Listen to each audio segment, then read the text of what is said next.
जय हिंद दोस्तों। स्वागत है एग्जाम कोचिंग सेंटर में। आज हम लोग बात करेंगे पंचायती राज और नगरपालिका के सभी अनुच्छेद के बारे में। इसके पहले पिछले वीडियो में हम लोग 1 से लेकर 395 अनुच्छेद के बारे में जान चुके थे। तो आज स्पेशल हम लोग पंचायती राज एवं नगरपालिका के सभी अनुच्छेद को देखेंगे। तो सबसे पहले हम लोग पंचायती राज के देख लेते हैं। पंचायती राज का उल्लेख कौन सा भाग में किया गया है? भाग 9 में।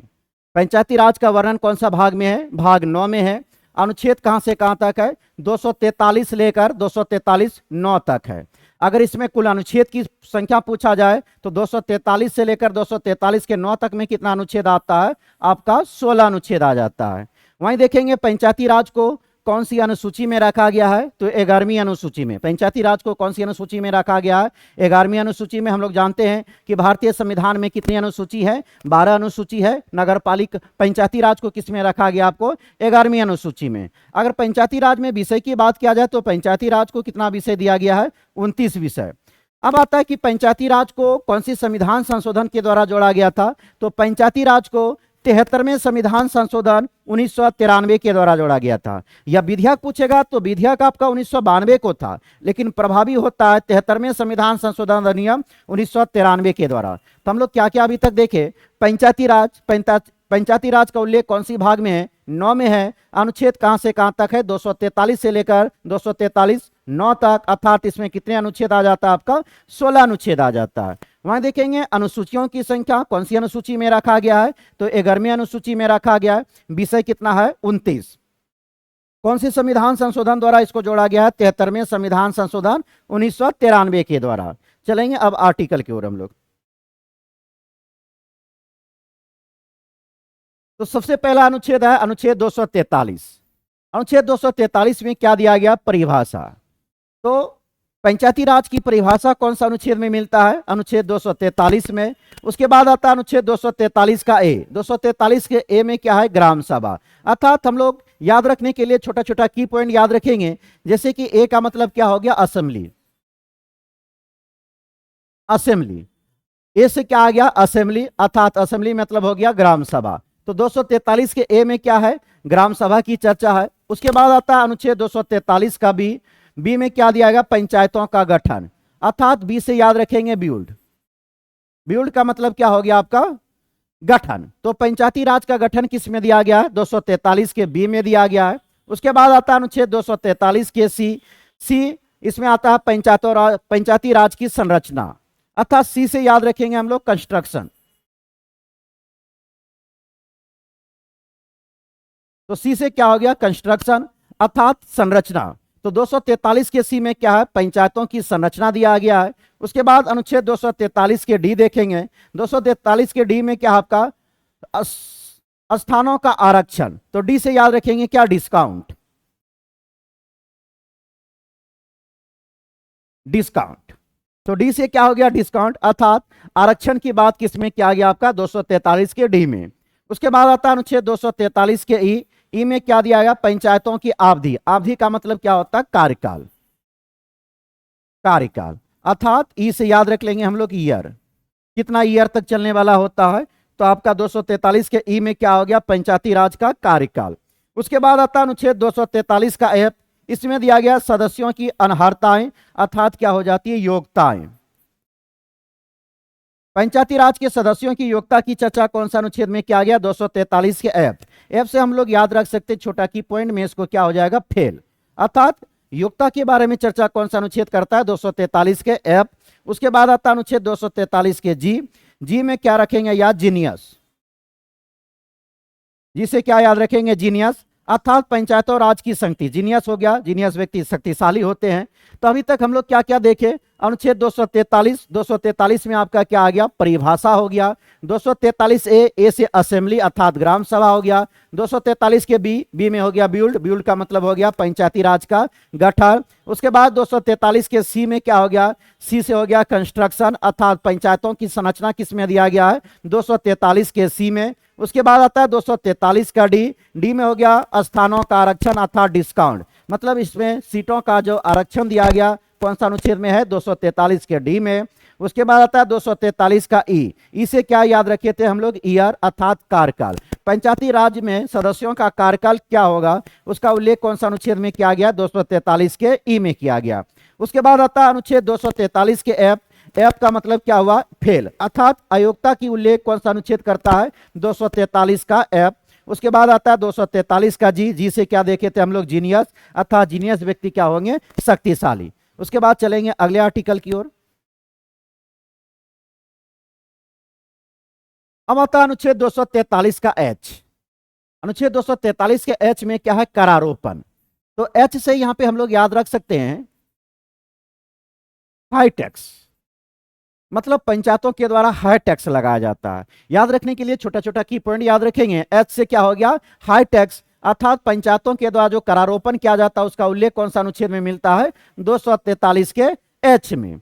अब आता है 243 का आई। आई से क्या हो जाएगा? इनकम। आई से याद रखेंगे इनकम, अर्थात वित्तीय स्थिति के पुनरावलोकन। तो पंचायतों के आपको वित्त का जो गठन किया जाता है कौन सा अनुच्छेद में दिया गया है? 243 के आई। तो आई से क्या याद रखेंगे? इनकम। उसके बाद आता है 243 के जे। जे से याद क्या रखेंगे? पंचायतों का लेखा। जे का मतलब हो गया जांच करना। जे का मतलब क्या हो जाएगा? जांच करना। तो जांच करने का उल्लेख पंचायतों का लेखा परीक्षण किस में दिया गया? 243 के जे में। उसके बाद 243 का के का मतलब हो गया कौन कौन चुनाव लड़ेगा। यहां पे लिख देते हैं इसको, कौन कौन चुनाव लड़ेगा। तो अर्थात इसका मतलब क्या हुआ? पंचायती राज में चुनाव का उल्लेख कौन सा आर्टिकल में दिया गया? आपका 243 के में। उसके बाद 243 का एल। एल का मतलब हो गया लागू होना। एल का मतलब क्या याद रखेंगे? लागू होना, अर्थात संघीय क्षेत्र में लागू होना। पंचायती राज का संघीय क्षेत्र में लागू होना कौन सा अनुच्छेद कहता है? 243 का एल। उसके बाद आता है अनुच्छेद 243 का एम, जिसमें कतिपय क्षेत्र में लागू नहीं होना। कुछ कुछ क्षेत्र में पंचायती राज लागू नहीं होना, उसका उल्लेख कौन सा अनुच्छेद में दिया गया? 243 के एम में। अब यहाँ पे देख लेंगे पंचायती राज कहाँ कहाँ पे आपका लागू नहीं है, बहुत बार एग्जाम में पूछा गया। तो कौन हो जाएगा? नागालैंड, नागालैंड, मेघालय, मिजोरम और कौन हो जाएगा? दिल्ली। एक केंद्र शासित प्रदेश आपका कौन है? दिल्ली। तो पंचायती राज कहां कहां पे लागू नहीं है? नागालैंड, मेघालय, मिजोरम और दिल्ली। तो अभी तक कौन कौन आर्टिकल हम लोग देखे इसमें? तो 243 एच। एच का मतलब हो गया हाई टैक्स, अर्थात पंचायतों के करारोपण का उल्लेख किसमें किया गया? 243 के एच में किया गया है। 243 के आई। आई से क्या याद रखे थे? इनकम, अर्थात वित्त का गठन किसमें हो गया? 243 के आई में। 243 के जे। जे का मतलब क्या हो गया? जांच, अर्थात पंचायती राज का लेखा परीक्षण का उल्लेख कौन सा आर्टिकल में किया गया? 243 के जे में किया गया है। उसके बाद 243 का के मतलब हो गया कौन कौन चुनाव लड़ेगा, अर्थात चुनाव आयोग का उल्लेख, निर्वाचन का उल्लेख कौन सा आर्टिकल में किया गया? 243 का के में। उसके बाद आता है 243 का एल। एल का मतलब होता है लागू होना, मतलब संघीय क्षेत्र में लागू होना। कौन सा आर्टिकल बताता आपका? 243 का एल। उसके बाद आता है 243 का एम। एम का मतलब हो गया कदापि क्षेत्र में पंचायती राज का लागू नहीं होना। तो पंचायती राज आपका कहां कहां लागू नहीं हुआ था, तो उसके बारे में देखिए कौन कौन था? नागालैंड, मेघालय, मिजोरम और दिल्ली। अब आगे चलते हैं। अब आता है अनुच्छेद 243 का एन, विद्यमान विधियों का लागू रहना, मतलब जो पंचायती राज के लिए कानून बना है उसका निरंतर लागू रहना कौन सा उल्लेख करता है? एन। तो एन से रखेंगे हम लोग कि निरंतर या लागू रहता। निरंतर लागू रहने का उल्लेख कौन सा आर्टिकल करता है? 243 का एन। निरंतर लागू होना 243 का एन। उसके बाद लास्ट आर्टिकल आता है आपका 243 का ओ, अर्थात ओ का मतलब क्या हो गया? ऑब्जेक्शन, मतलब इसमें कोर्ट कोई भी हस्तक्षेप नहीं करेगा। पंचायती राज के चुनाव के मामले में कोर्ट कोई भी हस्तक्षेप नहीं करेगा। तो ओ से क्या याद रखिए हम लोग? ऑब्जेक्शन, अर्थात 243 के ओ में क्या हो गया? निर्वाचन के मामले में न्यायालय हस्तक्षेप नहीं करेगा। तो यह था आपका पंचायती राज का महत्वपूर्ण अनुच्छेद। अब हम लोग चलेंगे नगर पालिका की ओर। नगर पालिका, अगर नगर पालिका की बात किया जाए तो नगर पालिका का उल्लेख कौन सा भाग में किया गया है? 9 के क में। पंचायती राज किस में था? भाग 9 में था, जबकि नगर पालिका भाग 9 के क में है। वहीं अनुच्छेद देखा जाए तो अनुच्छेद 243 तो से लेकर यो 6 तक है। 243 तो से लेकर 243 यो 6 तक है। कौन सी अनुसूची में नगर पालिका को रखा गया है? तो 12वीं अनुसूची। नगर पालिका को किस अनुसूची में रखा गया है? 12वीं अनुसूची में। इसमें टोटल अनुच्छेद की संख्या देखें तो 243 तो से लेकर यो 6 तक देखेंगे तो कितना अनुच्छेद आता है इसमें? 18 अनुच्छेद। नगर पालिका में कुल मिलाकर कितना अनुच्छेद हो जाता है? 18 अनुच्छेद। अगर नगर पालिका को विषय पूछा जाए तो विषय इसमें कितना दिया गया है? इसको 18 विषय दिया गया। अब सबसे महत्वपूर्ण बात आती है कि नगर पालिका को कौन सी संविधान संशोधन के द्वारा जोड़ा गया? तो 74वें संविधान संशोधन 1993 के द्वारा जोड़ा गया, जबकि यह विधेयक अर्थात बिल कब आया था? 1992 में। तो नगर पालिका के बारे में हम लोग क्या क्या जाने कि भाग नगर पालिका का उल्लेख भाग 9 के क में है, अनुच्छेद 243 तो से लेकर यो 6 तक, अर्थात इसमें कितना अनुच्छेद हो गया? 18 अनुच्छेद। कौन सी अनुसूची में नगर पालिका को रखा गया है? 12वीं अनुसूची में। नगर पालिका को कितनी विषय दिया गया है? तो 18 विषय। नगर पालिका को कौन सी संविधान संशोधन द्वारा जोड़ा गया है? 74वें संविधान संशोधन 1993 के द्वारा, और विधेयक कब का था? 1992 का। अब इसका देखेंगे महत्वपूर्ण अनुच्छेद को। तो सबसे पहले आता है 243 का पी। पी से क्या आ गया? परिभाषा। तो पी से याद रखेंगे, पी से मतलब क्या हो गया? परिभाषा। तो नगर पालिका की परिभाषा कौन सा अनुच्छेद में मिलता है? अनुच्छेद 243 के पी में। उसके बाद आता है 243 का क्यों। अब क्यों से क्या याद रखेंगे? क्यों गठन करें, क्यों गठन करें नगर पालिका का? तो गठन, नगर पालिका की गठन का उल्लेख किसमें दिया गया? 243 के क्यों में। क्यों का मतलब रखेंगे क्यों गठन करे। तो पी में हो गया परिभाषा, क्यों में हो गया क्यों गठन करे, तो गठन की चर्चा 243 के क्यों में है। आर, आर से याद रखेंगे रचना। आर से क्या हम लोग याद रखेंगे? रचना। रचना अर्थात मतलब क्या हो गया? संरचना। रचना का मतलब क्या हो जाएगा? संरचना। तो नगर पालिका की संरचना की बात करेंगे तो किस में आ जाएगा आपको? 243 के आर में। उसके बाद 243 का एस। 243 की एस की बात किया जाए तो क्या आ गया इसमें? एस से याद रखेंगे हम लोग समिति। एस से क्या हो जाएगा? समिति। उसके बाद 243 का क्या आता है? टी। टी से याद रखेंगे हम लोग थोड़ा आरक्षण। थोड़ा आरक्षण अर्थात यहां से टी से ई भी याद रख सकते हैं, S T. S T, S T में क्या आ गया? पीछे टी आ गया, मतलब एस टी का जो आरक्षण हो गया। की पॉइंट याद रखने के लिए, एस टी का मतलब क्या हो गया? आरक्षण। मतलब थोड़ा आरक्षण कौन सा अनुच्छेद में दिया गया? 243 के टी। तो नगर पालिका में जो आरक्षण की चर्चा किया गया कौन सा अनुच्छेद में किया गया? 243 के टी में किया गया है। वहीं देखेंगे 243 के यू में। यू में आ गया नगर पालिका की अवधि। अवधि का मतलब क्या हो गया? कार्यकाल। तो कार्यकाल उल्लेख कौन सा अनुच्छेद में दिया गया? 243 के यू में दिया गया है, अर्थात यू से यहां पे याद रख सकते हैं उम्र सीमा। क्या हो जाएगा? उम्र सीमा।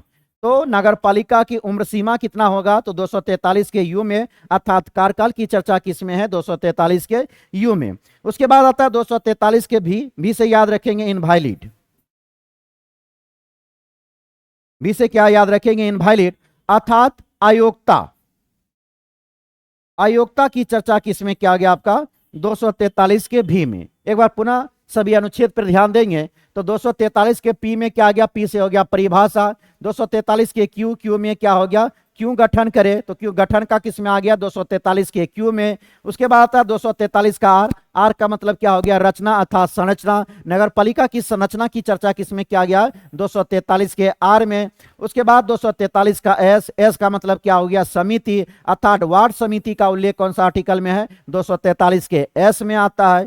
उसके बाद 243 के टी। टी का मतलब हो गया थोड़ा आरक्षण। तो जो आपको नगर पालिका में सीटों का आरक्षण मिला हुआ है कौन सा अनुच्छेद के तहत दिया गया? 243 के टी के तहत। उसके बाद 243 का यू। यू का मतलब क्या हो गया? उम्र सीमा। तो यू मतलब अर्थात कार्यकाल। नगर पालिका का कार्यकाल अर्थात अवधि कितनी होगी उसका उल्लेख कौन सा आर्टिकल में मिलता है? 243 के यू में। उसके बाद अनुच्छेद 243 का भी का मतलब क्या याद रखेंगे हम लोग? इनवैलिड अर्थात अयोग्यता।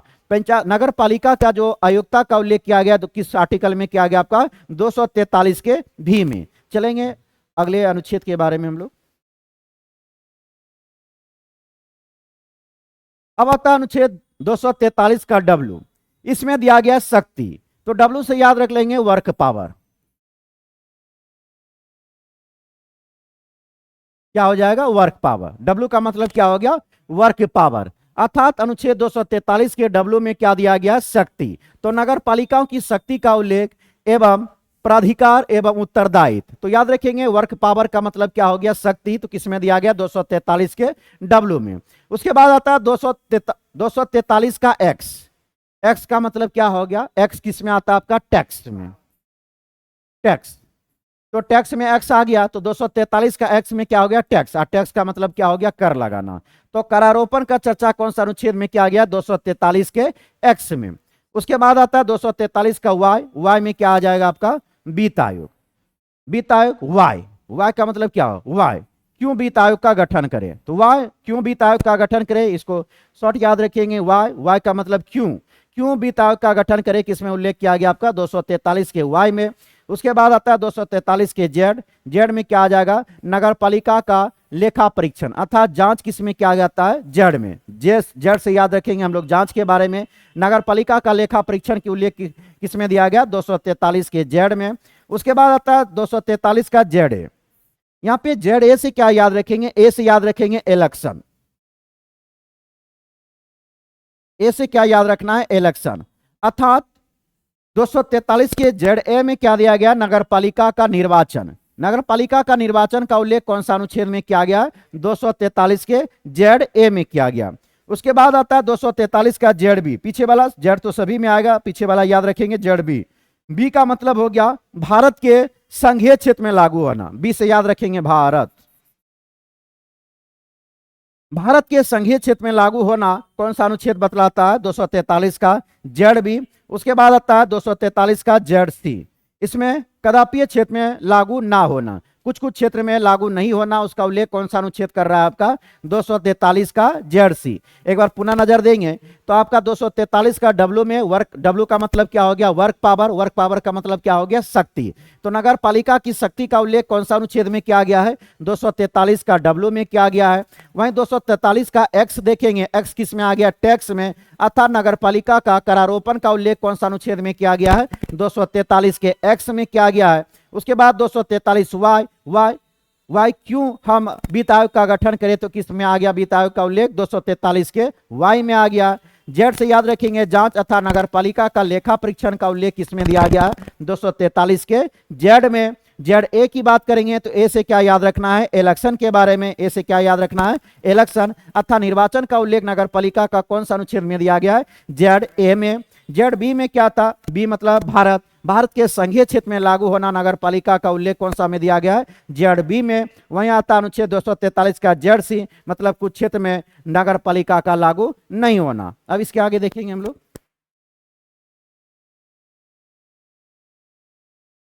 अब आता है अनुच्छेद 243 का जेड डी। डी से यहां पे याद रखेंगे डिस्ट्रिक्ट। डी से क्या बन गया आपका, डिस्ट्रिक्ट। तो डिस्ट्रिक्ट जिला योजन के लिए समिति। तो जी से हम लोग, डी से क्या देख लिए, डिस्ट्रिक्ट। तो 243 के जेड डी में क्या हो गया, जिला, जिला योजना। तो जिला योजना के लिए जो समिति का गठन होता है कौन सा अनुच्छेद में दिया गया, 243 के जेड डी में आ गया। उसके बाद आता है 243 का जेड ई। ई में क्या हो जाएगा, महानगरीय योजना के लिए समिति। तो ई में क्या आ गया, महानगरीय योजना के लिए समिति। यहाँ पे ई से याद रख सकते हैं आपको इलेक्ट्रिक। इलेक्ट्रिक बाइक वगैरह आपका ज्यादातर महानगर में देखने को मिलता है। तो आपको जेड ई में कहाँ आ जाएगा आपका, महानगर योजना समिति का उल्लेख किसमें किया गया, 243 के जेड ई में। उसके बाद आता है अनुच्छेद 243 का जेड एफ, वर्तमान विधियों का लागू रहना। नगर पालिका का जो वर्तमान विधि बना है उसका लागू रहना कौन सा अनुच्छेद बतलाता है, 243 का जेड एफ बतलाता है। उसके बाद इसका लास्ट अनुच्छेद है 243 का जेड जी, जिसमें कहा गया है आपका निर्वाचकीय मामले में न्यायालय हस्तक्षेप नहीं करेंगे। जिस तरह हम लोग देखे थे पंचायती राज में भी आपका न्यायपालिका हस्तक्षेप नहीं कर सकते, उसी तरह आपका यहाँ पे नगर पालिका में अभी न्यायपालिका का हस्तक्षेप का रोक किस में लगाया गया, जेड जी में। तो एक बार पुनः इस अनुच्छेद को देख लेंगे। यहाँ पे क्या दिया हुआ है, जेड 243 के जेड डी में क्या हो गया, डी से याद क्या रखे थे, डिस्ट्रिक्ट अर्थात जिला योजना की समिति किस में दिया गया, 243 के जेड डी में। जेड ई में क्या हो गया, महानगरीय योजना के लिए समिति। उसके बाद 243 के जेड एफ में क्या हो गया, जो वर्तमान में कानून बना हुआ लागू रहेगा। उसके बाद 243 के जेड जी में क्या आ गया, इसमें नगर पालिका के चुनाव में न्यायालय हस्तक्षेप नहीं करेगा। तो यह था आपका नगर पालिका एवं पंचायती राज के महत्वपूर्ण अनुच्छेद। अब मिलते हैं अगले वीडियो में। जय।